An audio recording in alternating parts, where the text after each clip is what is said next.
Blog Talk Radio.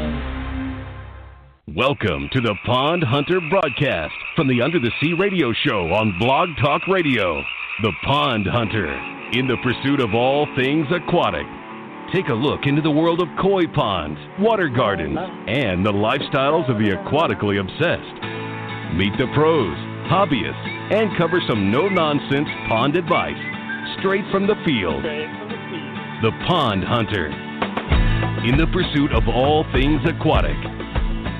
Here's your host, koi pond and water garden expert, Mike Gannon.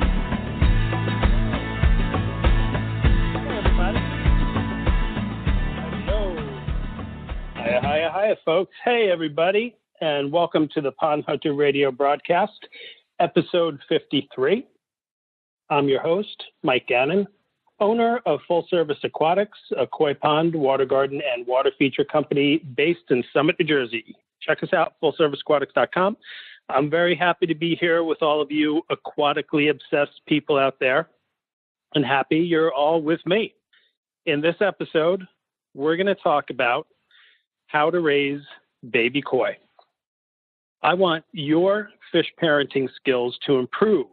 So there's some things you should know about raising baby koi into healthy, productive members of your pond. And it all starts with the eggs, which follow spawning time. So how does it all work? Well, gather close, folks, because I want to explain how baby fish are made. You see, when a daddy koi and a mommy koi really love each other, they may want to make babies. Right. Okay, so love may have nothing to do with koi reproducing, as hard as that may be to believe. And the truth is that koi are pretty awful parents. Many fish species will carefully prepare a spot to lay their eggs. They will viciously defend their eggs against other fish and predators. Some fish will even carry their babies in their mouths until they're big enough to venture out into the world. Koi and goldfish? Not so much. Not very good parents at all. Koi and goldfish are broadcast egg layers, spreading their eggs over an area with no particular preparations. They offer no protection or care to their offspring, and oftentimes literally devouring their own progeny like they're at an all-you-can-eat caviar bar, sushi bar. In our world, koi would be frequently visited by dyphus and spend a lot of time in family court, if you catch my drift. So what can we do? What can we do to protect our baby koi, our koi eggs, from their parents? Because an order of protection ain't gonna float. My guest on this episode, Karen Kelley, has some awesome and pretty easy to implement suggestions to raising our baby koi. Karen is, of course, a koi keeping hobbyist and also an organizer in the Nashville Pond Society and moderator of the Nashville Pond Society Facebook page. Hey, Karen, are you on the line? I'm here. Hey, Karen, how are you? I'm doing fine. Just glad to be here to be able to talk about this. Well, I'm so happy you're here with me as well. This is a great topic. I can't wait to get into it and people can learn a little bit more about it. How are things in Nashville? Oh, it's warm today, and I feel really bad that I can't feed my fish because it gets too cold at night. Time of year. Yeah, it's definitely. Chilly up here. I'm in New Jersey, and my fish stopped eating, I'd say, a little over a week ago, maybe going on about 2 weeks now. So it's definitely getting down there in the temperatures. That's true. So what got you into koi keeping, Karen? I started out and I had been into aquariums. So I went from that to, I went to a place and saw some people in something called the Nashville Pond Society. And I saw that you could actually raise fish in your backyard and the koi were beautiful. So I decided to make a pond. And that's the way it starts with all of us. And you get one pond and then you think, boy, that's awfully small. I need to make a bigger pond. And so that I went from smaller to kind of medium right now. I'm going to put another pond in, though, this spring maybe. That'll also maybe do a little bit more stuff with trying to tell who's going to be doing the spawning. rather than just leaving it to chance. That's cool. So a pretty similar path that a lot of pond keepers have. You start off with the aquariums and you just keep on moving up. So what's happening with the Nashville Pond Society these days? Well, we've kind of backed off of having a lot of personal meetings and stuff like that because there's so much information out there now that a lot of people don't have the same need that they did when we started with that group. But we maintain rescue for fish and questions that need to be answered. We have a lot of people that get on our site and ask questions, and we can help them with that. And also, let's say, fish rescues. We get fish rescues every once in a while, and we want to make sure the fish are taken care of. Awesome. Well, let's give a shout out to the Nashville Pond Society. Hope everybody's out there having a really nice evening. And I don't know if you know this, Karen, but I also am a pond hobbyist who allowed my love of the hobby to get so out of control that it became my profession. So I too am aquatically obsessed. It's not a bad thing. And now I own a company that installs and services koi ponds, water gardens for about 20 years. So it's funny. I see patterns now because I've been doing it for a while. And every year I get calls from pond keepers who are in a panic because they've come home or they've woken up to their pond covered in thick foam. It's kind of smelly. It's pretty murky. And their fish seem to be fighting with each other. They're chasing and harassing each other. And I think most pond keepers tend to think something terrible is happening, and I don't blame them. But what's usually happening is that their fish are spawning.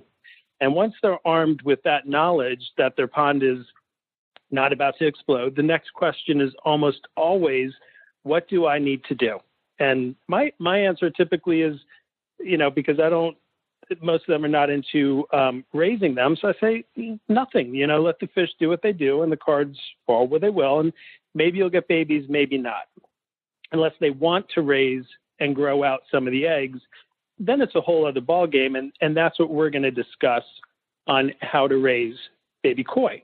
So I came across a post of yours that I loved, and it just really struck me, and it discussed what to do.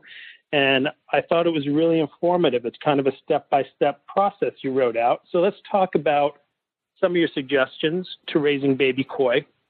And I think this applies to goldfish as well for those of you out there who just keep goldfish. But let's start with the spawning. I touched on it briefly, but it makes sense for us to start with spawning. So what can people expect? When should people expect to see spawning and then the opportunity to raise baby koi? It starts, for me, in where I live, it starts usually in spring. And once the ponds get up and going, the fish back to eating and everything, then the next natural thing for them to do is want to reproduce. So you can never tell, somewhere from, when you start in spring all the way through. In my case, my fish spawned late, like in August. So, anywhere in that time frame, that you're going to have fish spawning. And what I do is I bought a big piece of rope, and it was just even nylon rope, and it's really thick. It's about the size of maybe almost a $50. It's really thick, and I made sure that on one end you couldn't unfray it, but at the other end I frayed it a lot, and then I put that end in the water. And this makes this easy for everybody. So you put it in the water. The fish, think of it as the plants in water, and they go through it and lay the eggs, and then the male fish goes through and spreads the sperm. So, it does the whole thing, and then here's the best part. You just lift that up out of the water, put it in a bucket, and take it inside. Awesome. Couldn't be any easier. Okay. Yeah. Yeah, that sounds pretty easy. So good night, everybody. Yeah. No, I'm just kidding. We got a lot more to get. That's just the start. So you have your a spawning rope, essentially, that you prepare. And there's other, you can find stuff maybe even on some of the supply sites that you can get spawning mats and stuff like that as well. And so now what if they lay the eggs on the roots of plants? Can you take the plants out too?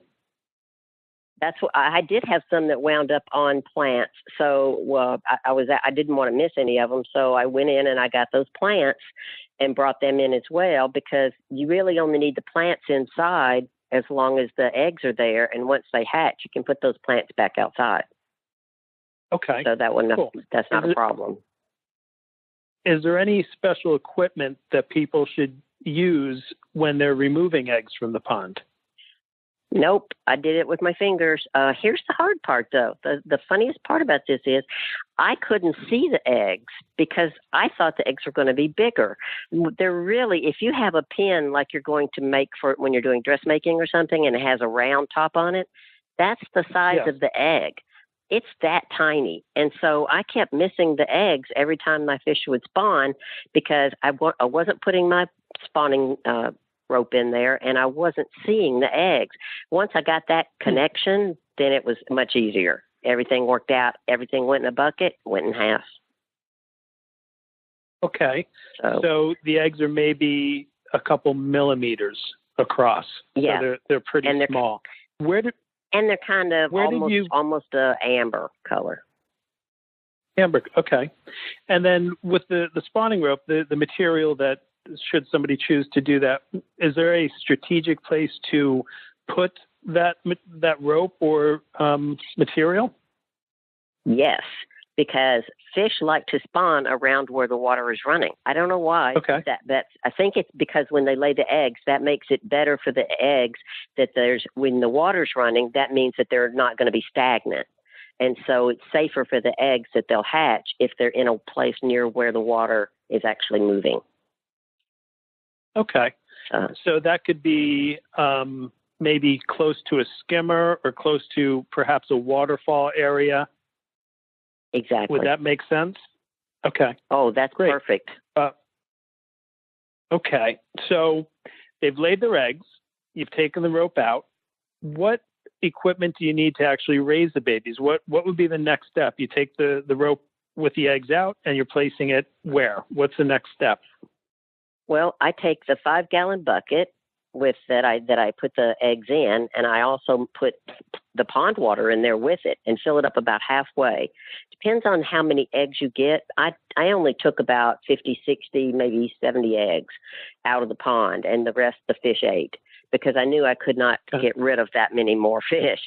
So I leave it in the bucket. It's about half full, maybe 2/3 of the way full, but it's still in the same water that it was in when they were laid. So I thought that would be the best thing. And then I put a little aerator stone in there with it, just because you shouldn't have stagnant water. They wouldn't do good with stagnant water in a pond, so they shouldn't do stagnant water inside. And I also, if there were plants, like I said, I put the plants in there with it to make sure that those eggs hatched and then take them out. That's the first part. That's the easy part because now you're just waiting. You wait. Right. Some of them you get about a week, some about 2 weeks, depending, I guess, maybe on the temperature in your bucket or whatever. But mine wound up being anywhere between 1 and 2 weeks, and then they started to hatch. And I didn't think I was going to get a whole lot of them to hatch, but almost every single one hatched.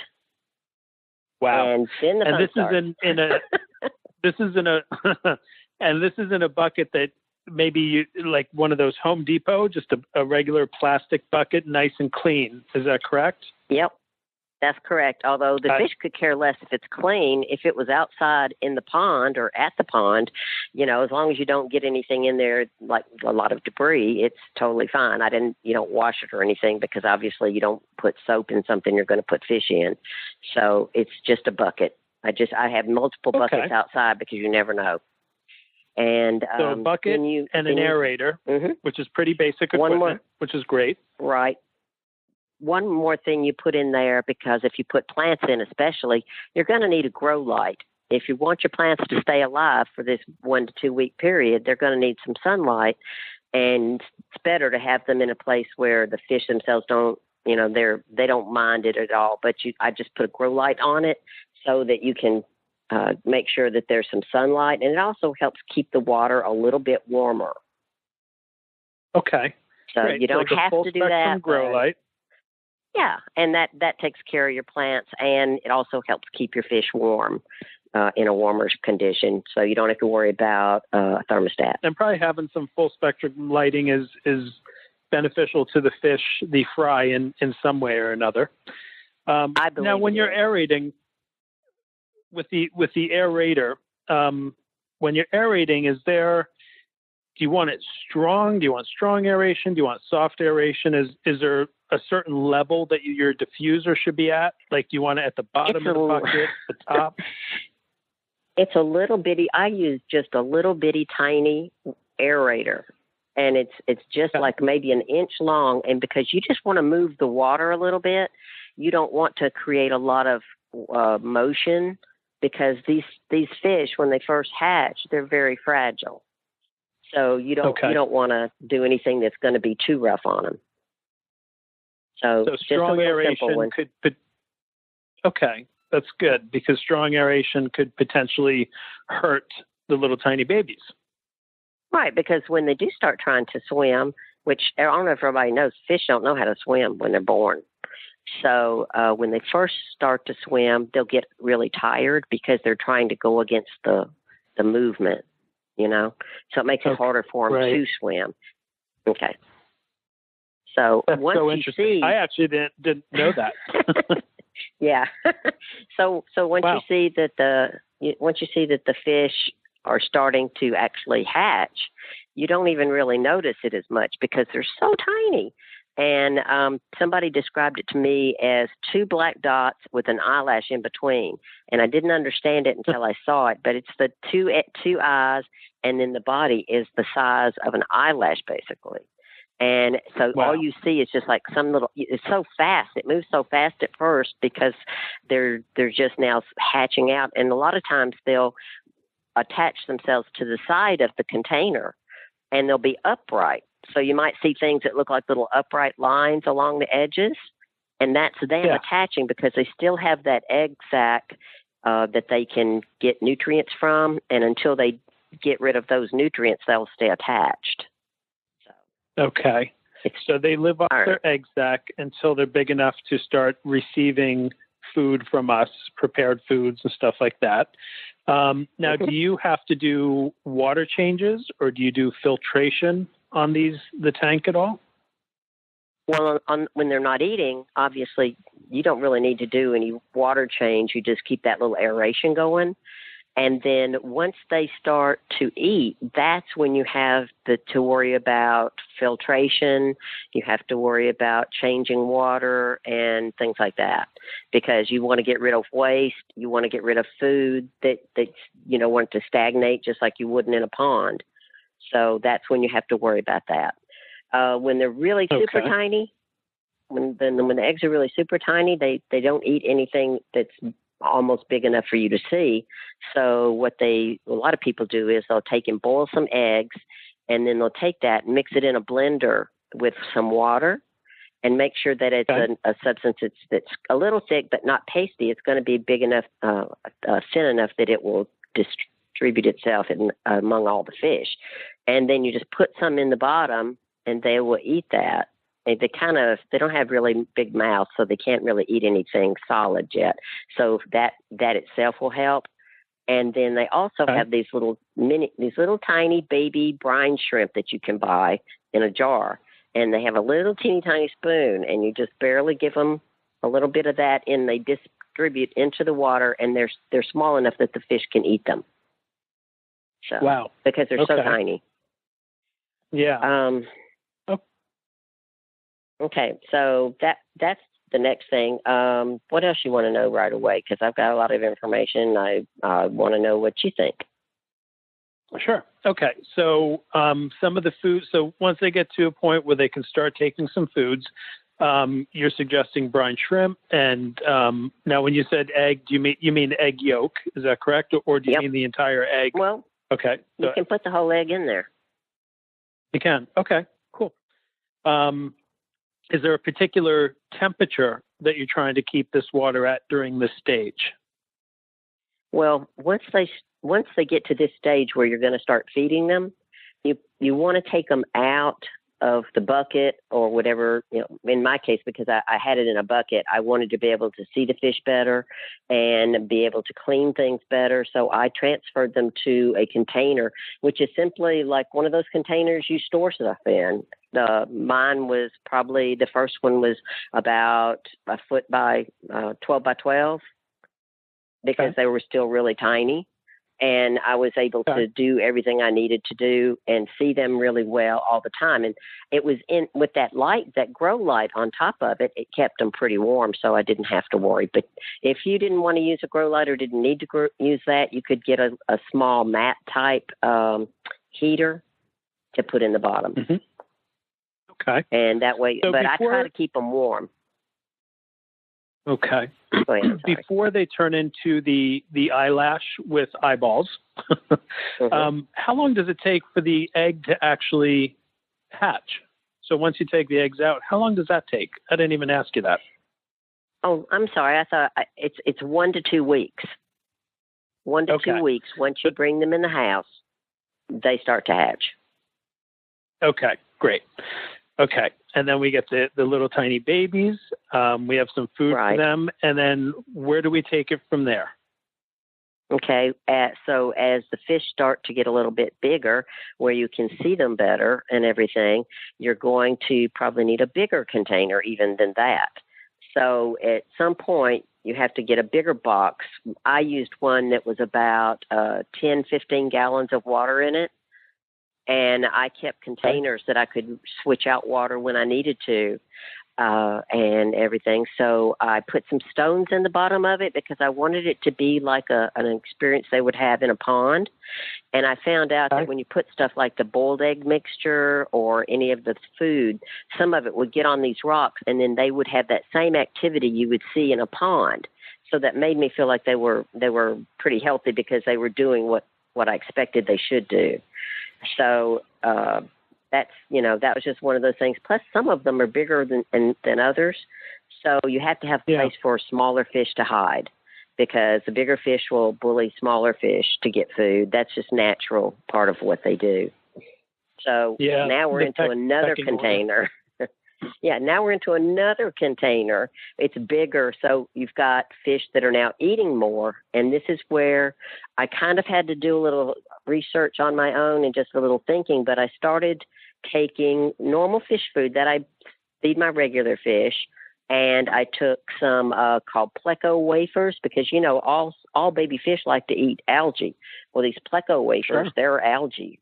So I put some of them in there, and then I put another kind of fish food that's for color and stuff like that, and I ground it up in a coffee grinder. And I only took out the parts that were really small at first, and I fed them just the little parts that were really small. It was kind of like dust, and you just put dust all over because you got to make sure everybody can get some. And then you'd have food on the bottom. You'd have waste on the bottom. So I used a turkey baster to suck up all the extra food from where they ate and all the extra waste and got rid of it, and then put more water in to replace that water. So I was constantly, I felt like I was, like nursing chickens or something, baby chicks, because I was constantly watching these guys and constantly doing this turkey basting. So but it worked really good. And these are some things that are really important. Always make sure that you have some filtration of some type. And that's when I discovered a really good device, and that is called a sponge filter. It's a little thing you set in the corner. It's based off of an aerator, and it has a foam wedge around it so that you don't have to worry about the little fish getting sucked up in it, but it does help filtrate. And it also provides more air. And what I found out the most is the more air you've got in the pond, once they start getting bigger, the better off you are. I believe that's really important because it helps with ammonia. It helps with all kinds of stuff. And it makes them healthy. Okay. So once they're kind of at the stage where let's say they're fry, they're little tiny fish. They actually kind of would visibly look like fish at this point. You're adding some filtration, and those sponge filters that you're referring to, just so people know, you can find those in aquarium stores, correct? I mean, that's like a basic That is aquarium correct. type of filter. Okay. Yep, They're very easy to lots maintain. of stuff. Yeah. Yeah. Very. Now, what about with the water changes? Are you using pond water, or are you acclimating them over to tap water or well water?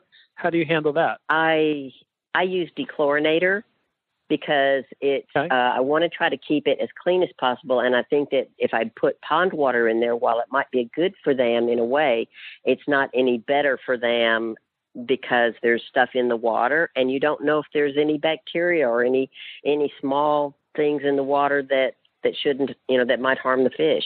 So I try to keep it as clean as possible. So I use just regular tap water and use dechlorinator. And that's why I had multiple containers that I would leave them in. And even if I dechlorinated, I would usually let the water sit for a day or two. And before I swept it, got it out of there. And at one time I had to actually take all the fish out of the container and put them in another container so that I could clean that container that they had been in, because it's a messy business. Whenever you're raising babies of any type, it's a messy business. And so you have to occasionally do that. Okay. So then after that, they get bigger. It's odd, but they don't get color on them at first. There's no color. And then after a little while, you start to say, oh, my God, there's color in there. And there's this, and I can see this. And as they start growing more and more, you start seeing more of what you think of as fish, as koi. But at first, those little fish that started that couldn't even swim, they just moved like in jerky motions. Now they're all swimming around and looking for food all the time. They're like constantly hungry.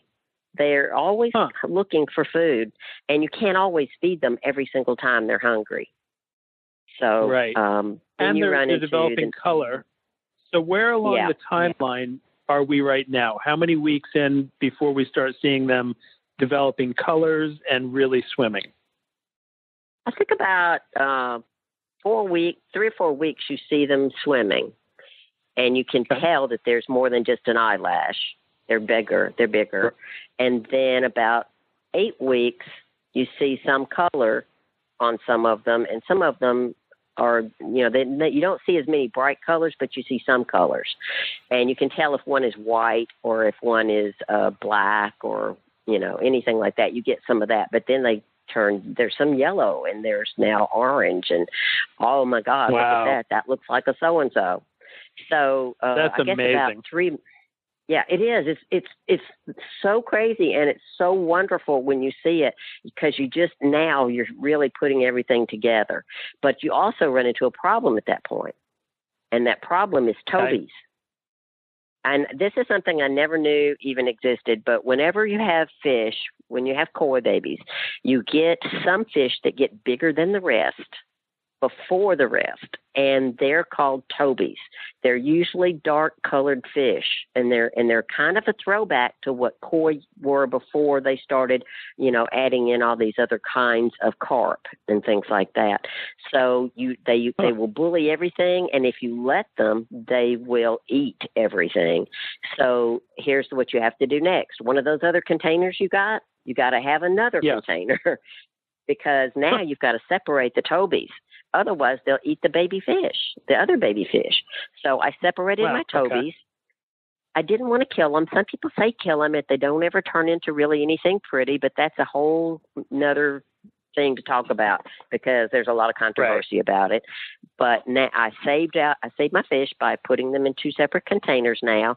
They're all doing good. And then all of a sudden, the tobies started getting so big that I was kind of afraid they might jump out. So I decided I wanted some of them in the pond, because they were really that big. If you go and buy a 2-inch fish, you could put that in a pond. Well, I decided I wanted to keep them where I can keep an eye on them, make sure they got food, that the other fish wouldn't eat all the food.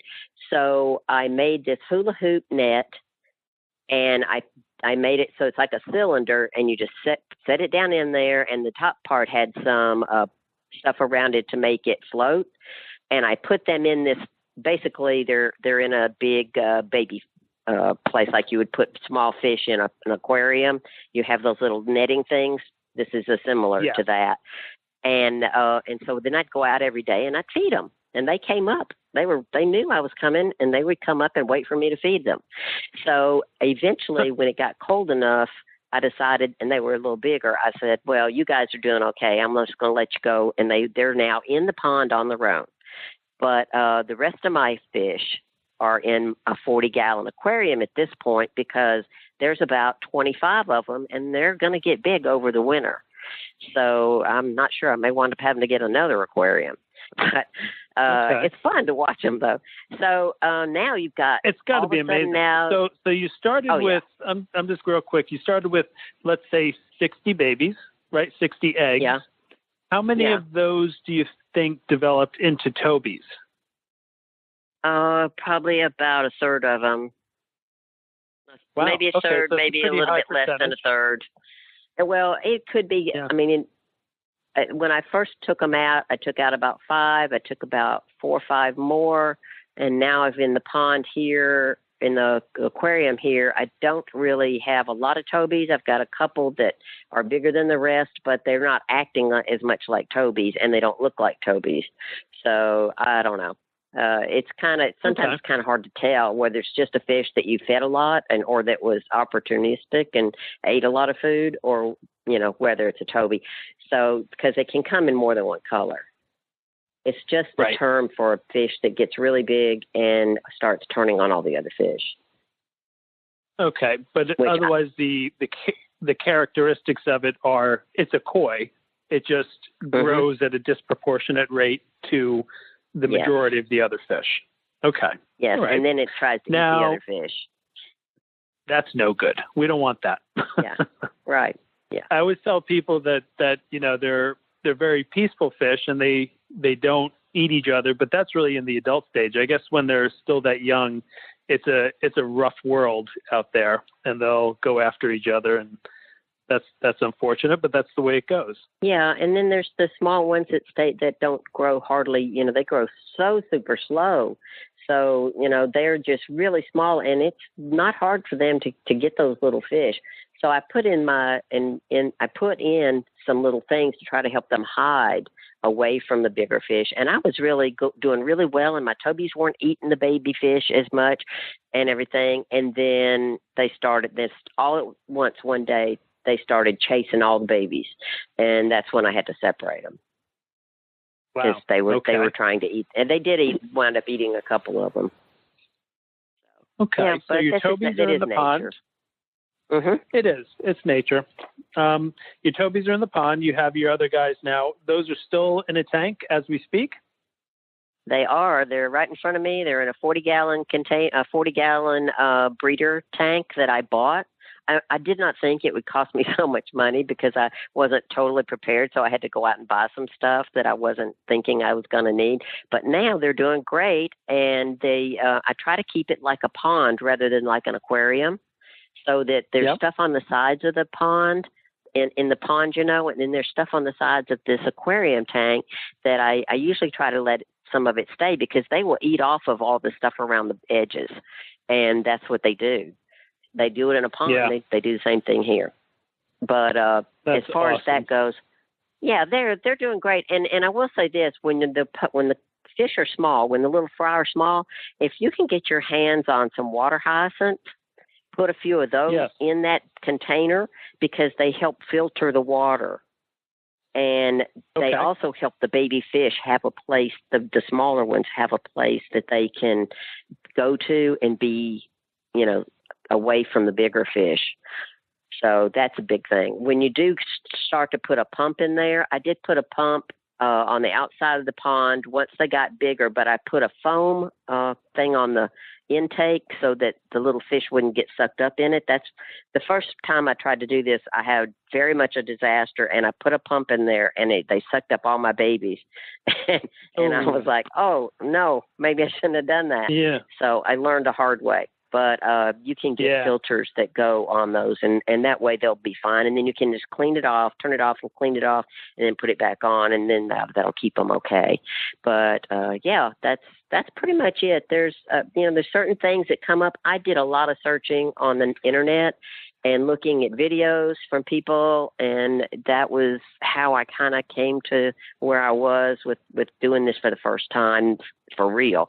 Because the first time I did it, I messed up and didn't even get started. But this time, I think I have a really good percentage that survived. That's great. So you're going to keep them indoors for the winter and then introduce them during the springtime? Yes. Early spring, I'm going to take them out there and introduce them to the pond. And I'm sure they'll be fine. I'll put them, I'll do just like you would if you went to an aquarium shop and got fish. Put them in a bag, float them, and I'm sure they'll be fine because they're very healthy. Yeah. I try to keep some stuff around for things that come up. For instance, in case they had an outbreak of ick because they're going to be in an enclosed space, I've got something just in case that happens. I try to feed them really good food. I tried to find food that was formulated so that it didn't leave a lot of waste.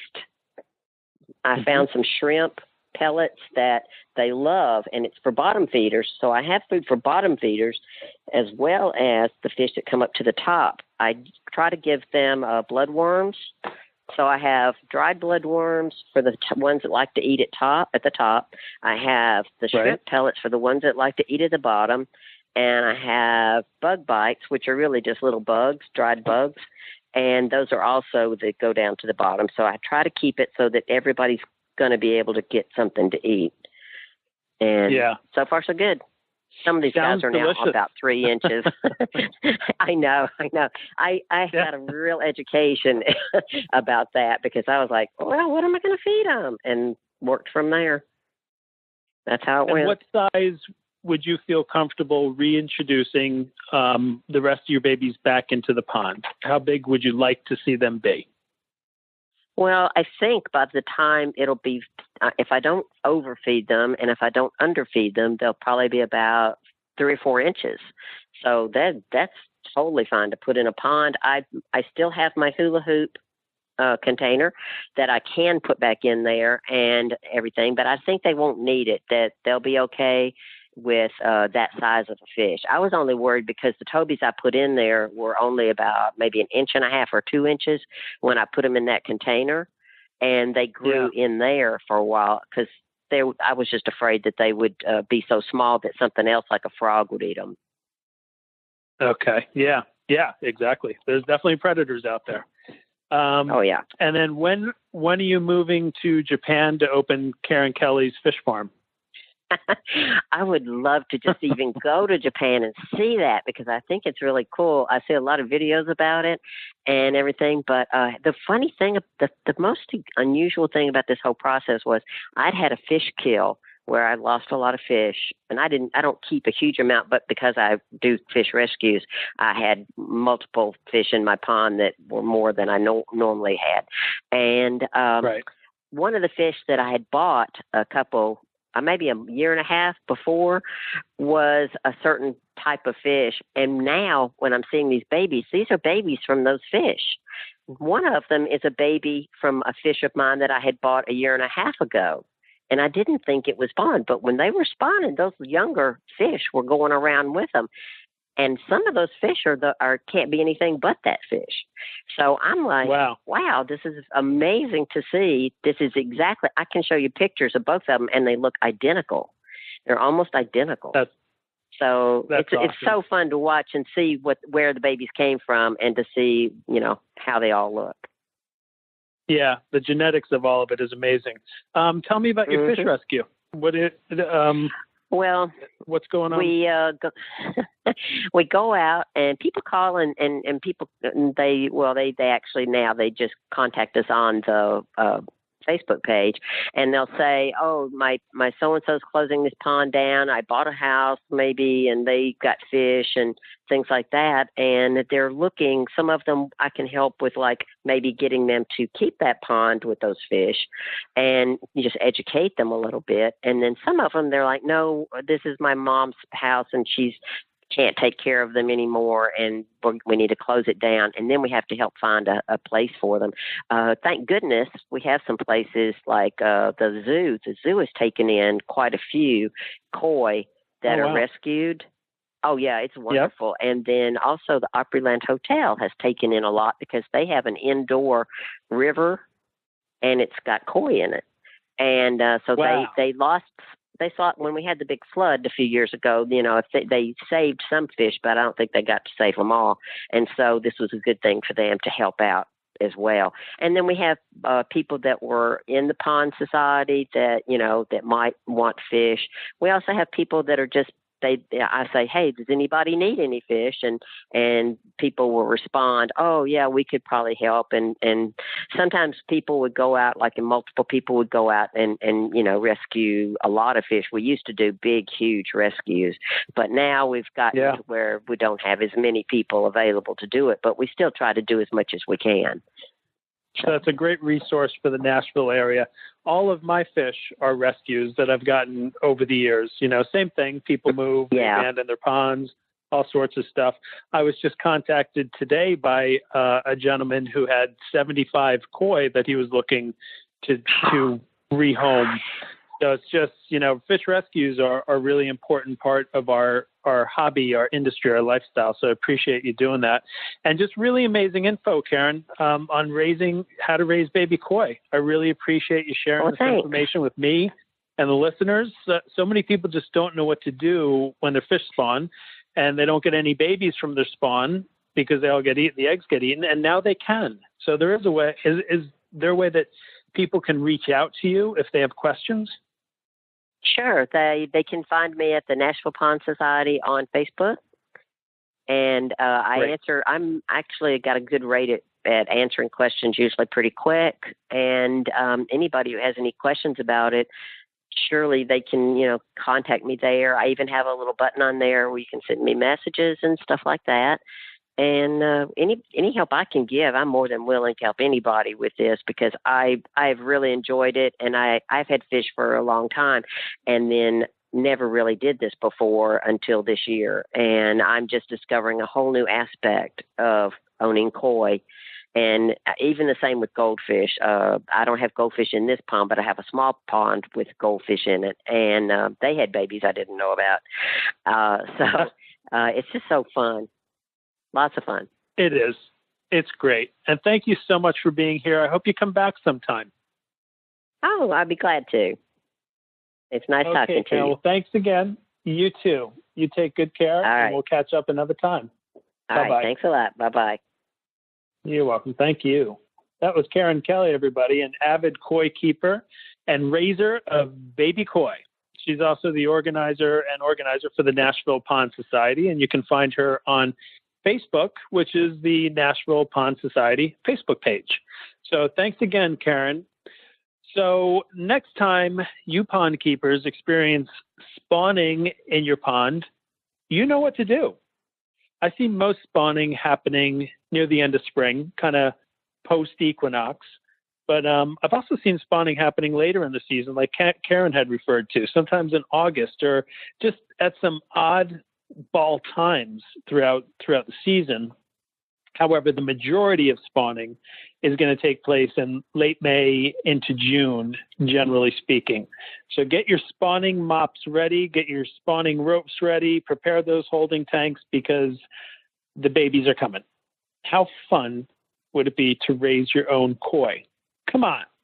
What a learning experience. And now you can do it successfully. I'm your host, everybody. I'm Mike Gannon. I'm a pond professional and owner of Full Service Aquatics based out of Summit, New Jersey. Full Service Aquatics designs, installs, and services koi ponds, water gardens, and we create amazing water features like waterfalls and streams. So if you have a project, get in touch with us. We cover all of New Jersey and beyond. My website is fullserviceaquatics.com, or the easy name is loveyourpond.com. loveyourpond.com. If you're in the Jersey area, come say hi. Come hang out by my pond with me. Come on. Don't want to do it all alone. I'd love to have the company.